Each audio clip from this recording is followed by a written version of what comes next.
আর আমি এমপি হওয়ার কারণে তো ধরেন আর 1 বছর পরে আপনি দেখবেন যে একটা মিনি বার্সেলোনা বানাই ফেলতে চাচ্ছি। আমি অলরেডি 9টা নতুন মাঠের কাজ করতেছি আমি আমার এলাকায়।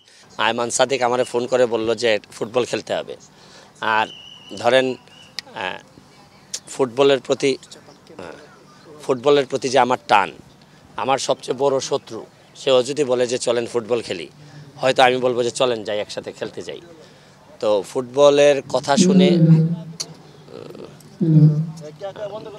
একটু একজন যে না হলে কথা বলা সাউন্ড অফ থাকবে হ্যাঁ ইন্টারভিউ চলতেছে। আচ্ছা, তো ফুটবলের কথা শুনে চলে আসছে এখানে সেলিব্রিটি ফুটবল মেনিয়া বাংলাদেশ আয়োজনে উইংস কমিউনিকেশন। আমি হয়তো ওনাদের ব্যাপারে ওই রকম বেশি করে জানি না, তবে এইটুকু বুঝি যে এখনের যে অবস্থা আমাদের ফুটবলের, এইরকম দুঃসময়ে যারা পাশে দাঁড়ায় তারাই কিন্তু প্রকৃত বন্ধু হয়। ক্রিকেটের জন্য কিন্তু অনেক লোক দৌড়ে আসে, ইনভেস্ট করতে চায়, আগায় নিতে চায় ক্রিকেট। আপনি জানেন যে বাংলাদেশে একটা জিনিস আছে, কিন্তু বাংলাদেশে সবাই সফল যারা তাদের জীবনে কন্ট্রিবিউট করতে চায়, কিন্তু কন্ট্রিবিউট করে সফল করবে এরকম লোকজন অনেক কম। আপনি ধরেন আজকে আমি মন্ত্রী হয়ে গেলাম, দেখবেন অনেক মানুষ আসবে আমাকে সহযোগিতা করে বঙ্গবন্ধুর সোনার বাংলা বানানোর জন্য হেল্প করতে আসবে, কিন্তু আমি কিছু হইতে পারলাম না, কিন্তু আমাকে টেনে যে আবার সোনার বাংলার অংশ বানানো এরকম লোক খুব কম। ঠিক আমার কাছে মনে হয়েছে যে উইংস কমিউনিকেশনকে ধন্যবাদ জানাচ্ছি, যারা এই সময়ে ক্রিকেট যেখানে এত আগায় গেছে, ফুটবলটা এত পিছায় গেছে, তারপরে ওরা টেনে নিয়ে যাচ্ছে, এটার জন্য আমি কৃতজ্ঞতা প্রকাশ করতেছি।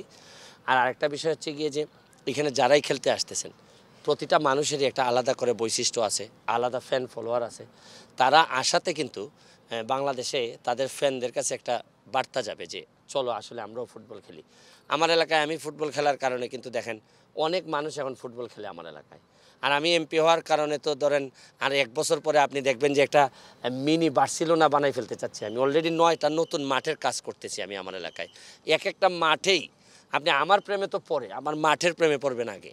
তো বাংলাদেশে এইরকম দেখেন, আমাদের কিন্তু দেখেন একটা মাঠ আমার মনে হয় আপনাদের খুঁজে বের করতে, এই জায়গায় খুঁজে বের করতে কত কষ্ট হয়েছে যে একটা মাঠ আপনারা বের করতে।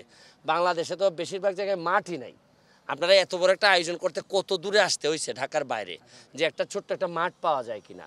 কারণ যারা আমাদের এইসব কাজ করার কথা, যেসব ফুটবলাররা যে জায়গায় যে কাঁধে মাথা রেখে কাঁদতে পারার কথা, তারাই তো এখন আমাদের কাঁদার কারণ হয়েছেন। আমি আর ওই দিকে যাব না, যেহেতু আমরা একটা মেনিয়াতে আছি। আমার যুদ্ধ বা আমার যুদ্ধ পরবর্তীতে যুদ্ধক্ষেত্রে যারা থাকবেন তাদেরকে নিয়ে যুদ্ধ করব।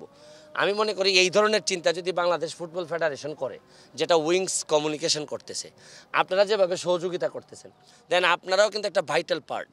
আপনারা আমাদের ফুটবলকে নিয়ে যত মাতামাতি করবেন, ফুটবল তত আগাবে।